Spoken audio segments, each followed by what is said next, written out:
नतीजे से पहले बीजेपी में मुख्यमंत्री की दौड़ शुरू। वरिष्ठ नेता गोपीनाथ मुंडे की बेटी पंकजा मुंडे ने कबूली रेस में शामिल होने की बात। दौड़ में मैं हूँ नेचुरली, क्योंकि नाम आ रहा है मेरा, पर मैंने अपने आप को कभी मुख्यमंत्री पद का दावेदार नहीं माना। ना मैंने दावा किया कि मैं मुख्यमंत्री पद के लिए काम कर रही हूँ। मैंने काम मुख्यमंत्री बनाने के लिए भाजपा का जरूर किया है। पंकजा का दावा, महाराष्ट्र में बीजेपी को मिलेगा पूर्ण बहुमत। अकेले अपने दम कर सरकार बनाने का दावा। पंकजा मुंडे ने कहा, बहुमत नहीं मिलने पर सहयोगियों के लिए दरवाजे खुले। शिवसेना से भी हाथ मिलाने में कोई परहेज नहीं।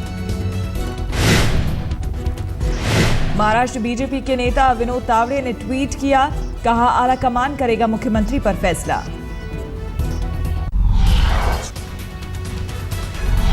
सदन में संसद के आचरण पर अब कसेगी नकेल। संसदीय कार्य मंत्री वेंकैया नायडू ने पीएम, स्पीकर, राजनीतिक दलों के अध्यक्षों को लिखा पत्र। वेंकैया ने सदन को कम से कम 100 दिन चलाने पर दिया जोर। हंगामा करने वाले सांसद का 1 दिन का भत्ता और वेतन काटने का प्रावधान। कर्नाटक की कांग्रेस सरकार ने 10 शहरों का बदला नाम। बैंगलोर का नाम बेंगलुरु, मैंगलोर अब मैंगलुरु, बेल्लारी को बल्लारी, जबकि ऐतिहासिक नगर बीजापुर को विजयपुर के नाम से जाना जाएगा। कर्नाटक सरकार ने बेलगाम, चिकमंगलूर, गुलबर्गा, मैसूर, हुबली, टुमकुर के भी बदले नाम। तमिलनाडु की पूर्व मुख्यमंत्री जयललिता आज होंगी बैंगलोर जेल से रिहा। चेन्नई में दिवाली से पहले जोरदार जश्न की तैयारी। ऐसे अधिक संपत्ति मामले में दोषी जयललिता को कल सुप्रीम कोर्ट से मिली सशर्त जमानत। ट्रायल कोर्ट के सजा के फैसले पर भी लगी रोक। जयललिता को हुई थी 4 साल की सजा। स्वास्थ्य कारणों का हवाला देकर मांगी थी जमानत। ममता बनर्जी ने केंद्र पर बोला हमला, कहा वर्धमान विस्फोट केस में केंद्र की हरकतों से आई आपातकाल की याद। ममता ने उठाया संघीय व्यवस्था का सवाल, कहा वर्धमान विस्फोट की एनआईए जांच से आपत्ति नहीं, पर सीधे डीएम को आदेश देना कहां तक है जायज। मोदी सरकार ने काले धन रखने वालों के नाम उजागर ना कर पाने का ठीकरा कांग्रेस पर फोड़ा। वित्त मंत्री अरुण जेटली ने दिया 1995 के समझौते का हवाला। सुप्रीम कोर्ट में सरकार के हलफनामे पर मचे हंगामे के बाद वित्त मंत्री अरुण जेटली का बयान, जर्मनी से समझौते की वजह से दोषी ठहराए बिना खाता धारकों का नाम नहीं कर सकते उजागर। कालाधन वापसी और खाता धारकों के नामों के खुलासे पर बोले वित्त मंत्री अरुण जेटली, कहा चार्जशीट दाखिल होने पर खुद ब खुद जाहिर हो जाएंगे नाम। में चार्जेस फाइल करते हैं तो स्वाभाविक है कि वो सार्वजनिक होंगे, क्योंकि हिंदुस्तान में कोर्ट प्रोसीडिंग सार्वजनिक है। लेकिन जब इन्वेस्टिगेशन चल रहा है, अगर उस डीटीएटी में ये लिखा है कि तब तक सार्वजनिक नहीं करोगे, तो फिर उसकी पालना करनी पड़ेगी। जेटली ने ब्लैक मनी पर गिनाए सरकार की कामयाबी, कहा स्विट्जरलैंड उन खाता धारकों की बैंक डिटेल्स देने के लिए राजी जिनकी जांच इनकम टैक्स अधिकारियों ने की। वरिष्ठ वकील राम जेठमलानी ने लगाया आरोप, कहा कालाधन जमा करने वालों को बचाना चाहती है सरकार। कालाधन वापसी के मुद्दे पर बोले दिग्विजय सिंह, कहा सरकार को पता चल चुकी है सच्चाई, दूसरे देशों का कानून भी रखता है मायने। रामदेव से किया सवाल, 100 दिन में कालाधन वापस ला रहे थे, क्या हुआ। लेफ्ट की नेता वृंदा करात ने काले धन पर बीजेपी के रुख को बताया शर्मनाक, कहा सत्ता में आने के बाद यूपीए जैसा बर्ताव कर रही है बीजेपी। जूलियट के कत्ल से अभी नहीं उठा पर्दा। पूछताछ में लिव इन पार्टनर ने बताया घटना वाली रात वो घर पर दोस्तों के साथ हुई थी पार्टी के बाद उसने किचन में जूलियट को घायल पाया तो ले गया अस्पताल। फिलहाल पुलिस ने पार्टनर वीरेंद्र समेत उसके दोस्तों को नहीं दी है क्लीन चिट। गुड़गांव में घायल नॉर्थ ईस्ट के छात्रों से मिलने पहुंचे गृह राज्य मंत्री किरण रिजिजू। आरोपियों के खिलाफ कार्रवाई कराने के दिलाया भरोसा।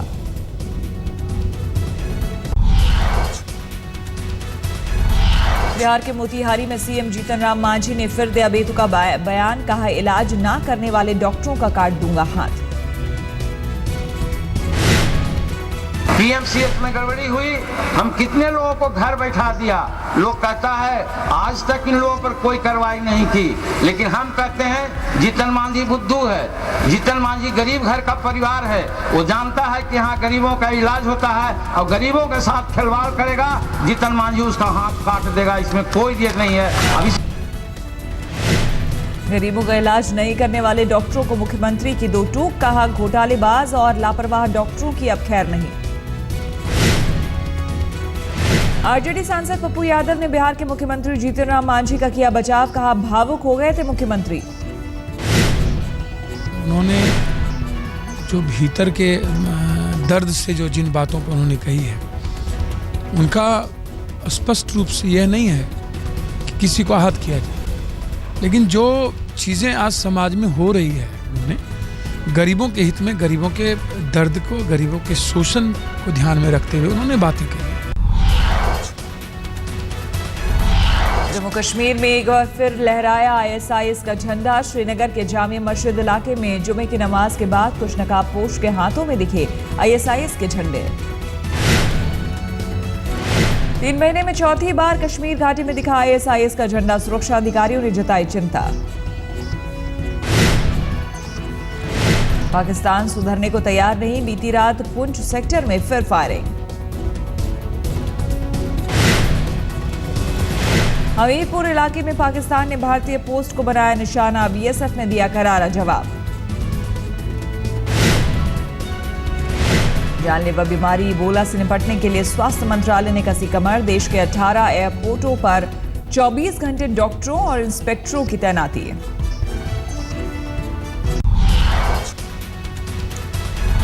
संगीतकार संतोष आनंद की तहरीर पर बेटे बहू की खुदकुशी के मामले में धारा 306 के तहत मुकदमा दर्ज, 38 लोगों को बनाया गया है आरोपी।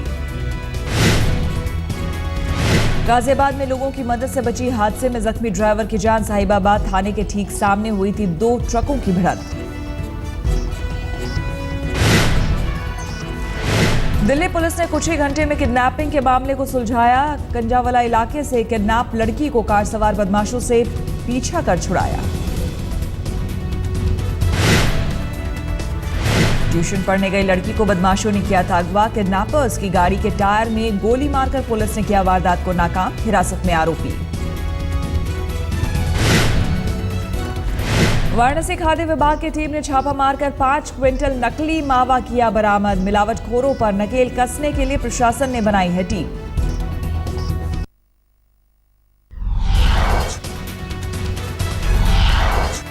इंडियन एयरलाइंस की बड़ी लापरवाही, पुणे एयरपोर्ट पर 25 घंटे फंसे रहे मुसाफिर, और वो भी 180। 16 अक्टूबर की रात को दिल्ली के लिए होना था रवाना। 21 साल बाद सेना को सियाचिन की पहाड़ियों में मिला शहीद सैनिक का शव। 27 फरवरी 1993 को बर्फ की दरार में गिरने के बाद हुआ था लापता। मराठा लाइट इन्फेंट्री में तैनात था हवलदार तुकाराम विठोबा पाटिल।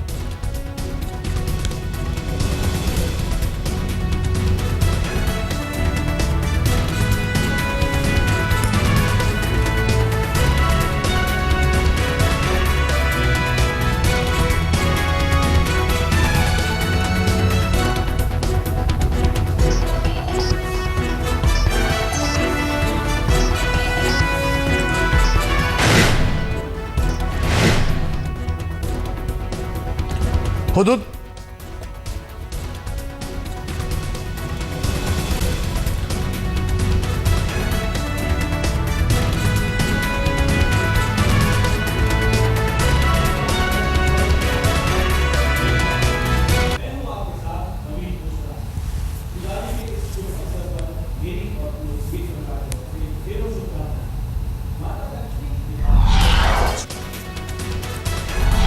वर्ल्ड कप 2015 से पहले दिल्ली में शुरू हुआ सलाम क्रिकेट कॉन्क्लेव।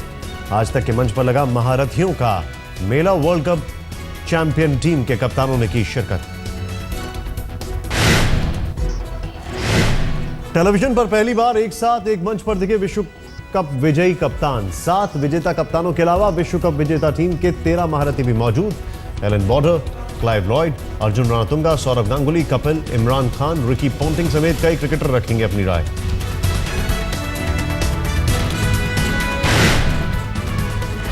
मेल टुडे और इंडिया टुडे की मुहिम, आई एम शक्ति का से जुड़ी नामी हस्तियां। शांग्रीला में हुआ कॉन्क्लेव।